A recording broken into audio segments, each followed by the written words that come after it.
Sir कुछ नहीं तो ठीक है सर, बस it is disappointing and speechless and obviously it is heartening, don't know what to say, but hats off to India, well done.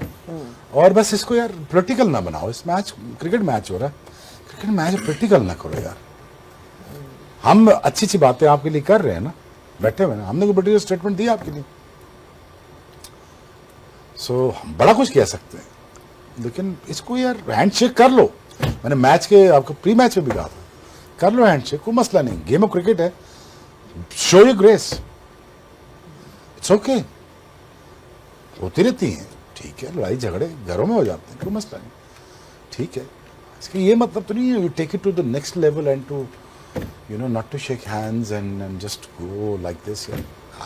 मुझसे नहीं होता यार, I will go shake my hands with my enemies, that's fine. So, but इसको political मत बनाओ यार, इसे game रहने दो। I don't like the मतलब वो he was absolutely playing it with ease. उसको किसी बात का डर नहीं था कि सामने से शहनशाह अफरीदी 140 142 वाला बॉलर आ रहा है, उसको कोई फर्क नहीं पड़ रहा था। उसका पहला चौका तो था ही था, लेकिन जो उसने छक्का मारा, जो नेक्स्ट उसने छक्का मारा, प्योरली टाइम खड़े होके आराम से उसने सिर्फ पंच किया और 6। उन्होंने पहले से डिसाइड कर लिया हुआ था कि हमने जनाब शुरू से ही जो है वो हमने अटैकिंग क्रिकेट खेलनी है, और दायरे, वो जो एक जिसे कहते हैं कि दायरे के रन बनाना, जो आपने पहले 6 ओवर के अंदर बनाने होते हैं, दायरे को यूटिलाइज किया उन्होंने पूरी तरह। उन्होंने दायरे के अंदर ही मैच जीत लिया हुआ था, यानी कि पहले 6 ओवरों के अंदर वो ऑलरेडी मैच जीत चुके हुए थे। शहनशाह अफरीदी ने 2 ओवर कराए, 23 रन पड़े उनको 11.5 की एवरेज से। अब मैं वही आपसे, साइम अयूब जो बैट्समैन है वो बॉलिंग कर रहा है और 3 विकेट ले रहा है, जेड़ा बॉलर है वो बैटिंग करता पे, तो आवे का आवा ही पलटा हुआ इस वक्त पाकिस्तान टीम का। उसके बाद में जो आपकी बाकी स्पिनर्स थे जिनके ऊपर आप एक्चुअली रिलाई कर रहे थे कि जनाब अबरार, नवाज, सुफियान मुकीम, कि जनाब ये आपको परफॉर्म करके देखते, wicketless, all of them went wicketless. और साइम अयूब जिसका एक्चुअली ये काम नहीं है, वो 3 विकेट ले गया। तो it was a disaster by Pakistan cricket team, जिस तरीके की आपने परफॉर्मेंस दिखाई है। So shameful, absolutely shame. India thoroughly deserve करता था जीतना, बिल्कुल एक स्पोर्ट्समैन के तौर पे आपको एक्सेप्ट करनी चाहिए ये बात, वो बिल्कुल डिजर्व करते थे जीतना। उन्होंने बॉलिंग के शोबे में भी और बैटिंग के शोबे में भी बिल्कुल बेस्ट परफॉर्म किया, और वो टोटली अगर जीत के गए तो बिल्कुल ठीक जीत के गए। सबसे पहली बात तो ये कि बैटिंग के ऊपर उस वक्त जब ये विनिंग रन स्कोर किए गए सूर्य कुमार यादव की जानिब से, जो कि उनके कप्तान भी हैं, उन्होंने विनिंग शॉट मारा, छक्का मारा, और वो एक बॉल पहले से ही उसने पहले भी उस वक्त मारने की कोशिश की थी, वो लगी नहीं थी, वो नजर आ रहा था कि वो बेसिकली विनिंग शॉट जो है वो चौका या छक्का मार के करना चाह रहा है, और उसने वैसे ही किया। खैर 47 रन उसने स्कोर किए, लेकिन जैसे ही वो खत्म हुआ, he did not stand there and he did not shake hand with the Pakistan team. उसने पाकिस्तानी टीम के साथ हाथ नहीं मिलाया, जो कि इंतहाई मुझे घटिया हरकत लगी। आमतौर पे जब मैच खत्म होता है तो एक टीम, जो बैटिंग टीम होती है, वो पूरी की पूरी बाहर आती है ग्राउंड के अंदर, और वो बॉलिंग टीम जो होती है ना, जो सेकंड इनिंग के अंदर बॉलिंग कर रही होती है, उसके साथ एक एक करके सारे हाथ मिलाते हैं। यहां पे इंडियन टीम नीचे नहीं उतरी और उन्होंने हाथ नहीं मिलाया। चले, वो उनको भी करना चाहिए था, लेकिन जो 2 बैट्समैन खड़े हुए थे पिच के ऊपर, वो मैच जीतने के बाद उनको भी पाकिस्तान टीम के साथ हाथ मिलाना चाहिए था, उन्होंने हाथ नहीं मिलाया। घटिया हरकत, बहुत ही घटिया हरकत। उसके बाद जब प्रेजेंटेशन हुई, प्रेजेंटेशन के ऊपर आके क्रिकेट के हवाले से तो बात हुई, लेकिन जो कमेंटेटर थे, जब वो सूर्य कुमार यादव से वो बात कर रहे थे, तो बात करते करते क्रिकेट के ऊपर बात हो रही थी, मैच के ऊपर बात हो रही थी, परफॉर्मेंस से बात हो रही थी, बात खत्म होगी। लेकिन उसके बाद संजय जो है ना, उसने एंड पे जाके पूरा एक नवाला दिया सूर्य, और वो भी इंडियन है, उसने एंड पे जाके उनको कहा कि जी और आप कुछ और कहना चाहेंगे। उसने इंग्लिश में उसको कहा, और आप और कुछ कहना चाहेंगे? तो उसने कहा जी मैं ये कहना चाहूंगा कि हम लोग जो है वो पहलगाम के जो विक्टिम्स हैं हम उनके साथ हैं, और हम आज की अपनी जो विक्ट्री है वो हम मिलिट्री के नाम करते हैं। What a shameful statement to give, what a shameful statement. मतलब आपको पता है कि ये मौका नहीं था ये बात बोलने का, आप मतलब वो सारी पॉलिटिक्स, वो सारी जंग का सारा माहौल जो है उठा के एंड के अंदर आप इसके अंदर ले आए। ताबिश भाई मैच हार गए, किसको कसूरवार समझेंगे? ऑफ कोर्स बाबर को, क्योंकि वो टीम में नहीं थे यार। एक बाबर एक काम करके गया, आपको साइम अयूब जैसा बॉलर दिखे यार, जर्मनी में बॉलिंग उसी ने करवाई थी, आप उसको तो याद रखें। आपका नहीं चलता ना शो बाबर के नाम के बगैर। नहीं सर, उनका टीम में रोल क्या है? what is he playing as? Because no, you've got to think about it. What is the utility of हंस क्यों रहे हैं? नहीं, जो दिल में बात आई है वो करनी है। आधे घंटे बाद बोलने लगा। मेरा जेन्युइन सवाल है कि जी क्या आप उनको देख रहे हैं कि वो आपको नीचे से बहुत सारे रन्स करके देगा, फिनिश करके देगा गेम्स? क्या आप उनको किस, या सीमर अगर वो खेल रहे हैं तो वो मैच में नजर नहीं आ रहे, ट्राई सीरीज में नजर नहीं आ रहे? चले आप कहते हो कि वहां पे उनकी जरूरत नहीं थी, स्पिनर्स थे, बट फिर वही वाली बात आती है ना, इन कंडीशंस में जो आज हमने देखी, इसके पीछे क्या वो है? मेरे ख्याल से उसको खुद अपने रोल का नहीं पता कि मैं एज ए बॉलर खेल रहा हूँ या एज ए बैटर खेल रहा हूँ। आई थिंक जिस तरह हम कह रहे हैं कि आपने अर्ली ऑन आपने बॉलर्स को मौका ही नहीं दिया। हार्दिक पांड्या भी तो एज ऑलराउंडर खेल रहा है ना, उसने आउट कर दिया ना इन्हें बॉल से। आप ट्रस्ट तो करो ना प्लेयर पे। जब तक आप ट्रस्ट नहीं करोगे, आप जब तक अपने प्लेयर को मौका नहीं दोगे, तो वो किस तरह वो प्रूव करेगा? पिछले कितने मैचेस से वो कर रहे हैं? मेरे ख्याल से किसी भी मैच में उसने ना 4 ओवर किए, मेरे ख्याल हार्डली 1-2 ओवर करता। आज तो एक भी नहीं किया। आपको पता भी है कि बॉल हो रहा है, सीम हो रहा है, स्विंग हो रहा है, एटलीस्ट आप ट्रस्ट तो करो, उसका रोल तो डिफाइन करें। मेरे ख्याल से किसी को भी नहीं पता उसका रोल क्या है, डिफाइन उसको किया ही नहीं कि आपने क्या एज अ बॉलर खेलना है या एज अ बैट्समैन। उसने ज्यादा बॉलिंग ना वार्म अप में की हुई है, मैचेस में कम की हुई है।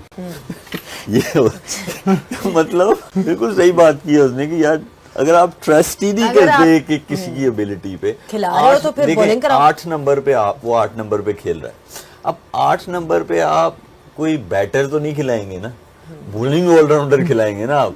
ओवर वो करता नहीं है, मेरी समझ में नहीं आती है चीज। आपकी समझ में आती है? 8 नंबर पे आप बैटर खिलाएंगे, खिला रहे हो तो बॉलिंग क्यों नहीं करा रहे? वो डायलॉग याद आ गया कि खिला नहीं सकते तो पैदा क्यों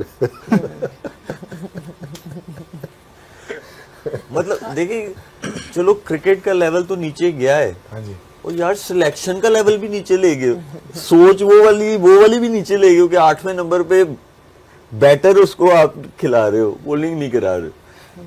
It's very अगर hard वो to बैटर भी खेल रहा है तो to understand। नहीं, अपॉर्चुनिटी भी थी, बिकॉज यू सॉ शाहीन, फिर साइम दूसरी एंड से, एंड देन नवाज आ तो गया, ऐसी उसके बाद नवाज भूल आ भी नहीं गया। सकते। ऐसी पहेली है, बुझ होते 10।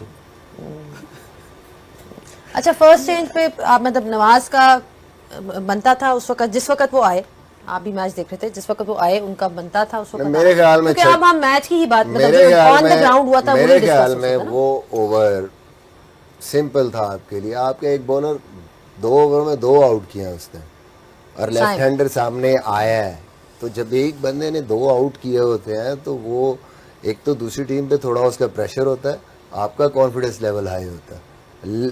सामने left hander, why you want to ball a new bowler? मजे की बात ये है कि मजे की बात पता है क्या है, उसी ने आगे आउट किया उससे फिर। हाँ, उसी ने आउट किया, बिल्कुल। तिलक वर्मा उसी से आउट किया आगे। तो भाई आप ये तो नहीं कि 230 रन थे, 130 रन थे। तो उस टाइम सिंपल था, उसको कराना था या फिर आपने शाहीन को कराना था, ये देखते हुए कि सूर्य कुमार यादव खेल रहे हैं और लेफ्ट हैंडर दूसरा नया आया, तो उसको, क्योंकि पेस पे वो आउट होता है, 2 बॉल उसने खेले उस टाइम, या उसको कराते या सैम को कराते। इसी नए बॉलर को उस टाइम पे लाना, जो कि मतलब कन्वेंशनल स्पिनर है, वो आपके लिए आसान है, जिसको आप पहले भी खेलते रहे। तो छोटी छोटी गलतियां, वही मैं बात कर रहा हूँ कि ये कम से कम हम लोग, ठीक है स्किल में हम कम हैं, हमारा उतना एक्सपोजर नहीं है, but at least on the ground decisions आप जो पीछे स्ट्रेटजी बना के आते हैं वो आपकी क्लियर होनी चाहिए, और वो आपने आगे बनानी है, वो आपका मैच फिर आना है। तो आप कम से कम उसको देख के जाएं कि हमें हमारा एक गेम प्लान तो सेट हो, उसको तो हम फॉलो करें। उनकी तरफ भी था ना, उनकी तरफ भी उनका एक जेन्युइन पेसर था, एक ऑलराउंडर था। उन्होंने बुमराह को 3 ओवर करवा दिया, तो उनको विकेट्स चाहिए थी। शेख भाई, अगर आप तो उस पे फहीम पे ट्रस्ट नहीं करे, एटलीस्ट वो जो ड्रेसिंग रूम में आपके साथ बैठा हुआ है ना लिस्ट, उस पे तो ट्रस्ट कर लो। हमारे पास Suryakumar Yadav sweep cut single cut sweep cut, फिर चौका। आई मीन लाइक अभिषेक को लाइसेंस मिला, उनका साइम। अच्छा जी, बाकी अगर आप कहते हैं कि स्पिन बहुत अच्छी की है, तो फिर why Shaheen Shah Afridi able to hit 16 और 33 आउट ऑफ 16, और प्लेट के मारी शॉट है उसने। कोई इतनी बड़ी बात नहीं थी, बट ओवरऑल यार वेरी डिसअपॉइंटिंग टू सी हमारी क्वालिटी ऑफ क्रिकेट और हमारी क्वालिटी ऑफ बैटिंग। मिसबा कह रहा है टांगे जोड़ के शॉटें मार रहे हैं, सर ये क्या कर रहे हैं, वो कैसे समझाएं। शॉटें तो वो भी मार रहा था, तिलक भी मार रहा था, सूर्या भी मार रहा था, लेकिन पता लगता है शॉट मारते हुए पीछे तो बॉल पहुंचते हैं, लेट कट खेलते हैं, बड़ा ज़बरदस्त करते हैं, सारा कुछ करते हैं, एक भर के शॉट मारते हैं। बट अनफॉर्चुनेटली यार we are lacking quality. We are not a team that we can compete with in the likes of what South Africa, India, England, Australia. We just became we're just a bit better team than associate members. क्या difference है? I mean, is it the skill? Is it the mindset? Is it you're not producing good enough players? I mean, strategy, match strategy. कहाँ पे आपको लगता है, or is it a combination of all of these? Combination of all these things. I think कि सबसे पहले तो आप देखें कि जब आप टॉप क्वालिटी किसी भी साइड के अगेंस्ट खेलते हैं तो आपकी टेक्निक चैलेंज होती है, आप मेंटली भी आप चैलेंज होते हैं। आप अगर स्ट्रांग नहीं होंगे मेंटली तो अपने प्लान्स को एग्जीक्यूट नहीं कर पाएंगे, और फिर आपकी गेम अवेयरनेस और जो आपकी स्ट्रेटजी एंड क्लोज जाता था, एंड तक जाता था, कुछ कोई players used to stand up and deliver, and that's what you want to see as well. I mean हार जीत तो हमें पता है होती रहती है, बट वो चीज, वो गैप जो है वो एक बहुत ज्यादा वाइड होता जा रहा है in terms of the margin of victories. वो कंपेटिटिवनेस नजर नहीं आ रही। क्या रीजन है इसका? देखें, ऑनेस्ट आंसर दूंगा, मेरे लिए ये कोई सरप्राइज नहीं है कि मैं यहाँ अफसोस में बैठा हूँ या बैठा हुआ हूँ या मुझे बैठना चाहिए। मेरे लिए सरप्राइजिंग नहीं है बिल्कुल भी। मैं थोड़ा सा आप लोगों को पीछे लेके जाता हूँ। आप 2022-23 से आप देखें तो हम लोगों ने थोड़ी सी जहाँ टफ कंडीशंस आती हैं तो हम लोग जो हैं फारिग हो जाते हैं बैटिंग में। जहाँ पे थोड़ा सा स्पिन हो, जहाँ पे थोड़ा सा बॉल हिले, हम लोग जो हैं हाथ पैर हमारे फूल जाते हैं। मैं ये नहीं कह रहा कि सिर्फ ये जो आज की टीम खेली है, इनमें जो पिछले लोग हैं मैं उनकी भी बात कर रहा हूँ। आप वो इंडिया वाला मैच ले लें, रन बॉल एक नहीं बनाना आता हमें, जहाँ पे स्पिनर थोड़े से क्वालिटी आ जाए एक नहीं बनाना, शॉट सिलेक्शन वैसे ही अजीब सी है जैसा कि मिसबा भाई ने बोला है। तो मेरे लिए सरप्राइजिंग नहीं है बिल्कुल भी। हाँ, मुझे थोड़ा सा होप तब आ सकती थी कि अगर 160-170 करते तो चलो जो भी है, बॉलर्स फिर भी आपके कहीं ना कहीं से आपको मिल जाते हैं, खड़े हो जाते हैं। बट जब तक आपकी बैटिंग ऐसी है, और मुझे ये लगता है कि ना आपको बाउंड्री मारनी आती है, ना आपको एक बनाना आता है, and you representing Pakistan cricket, it's not on. Why is it so difficult to find the ये gaps? जितने देखें, मैं ये समझता हूँ कि आंखें खोलने की जरूरत है जो हमारे स्टेक होल्डर्स हैं। प्लीज, हॉकी हमारी इसी तरह नीचे गई थी, आज क्रिकेट भी मोर और लेस वहां पे पहुंच चुकी है।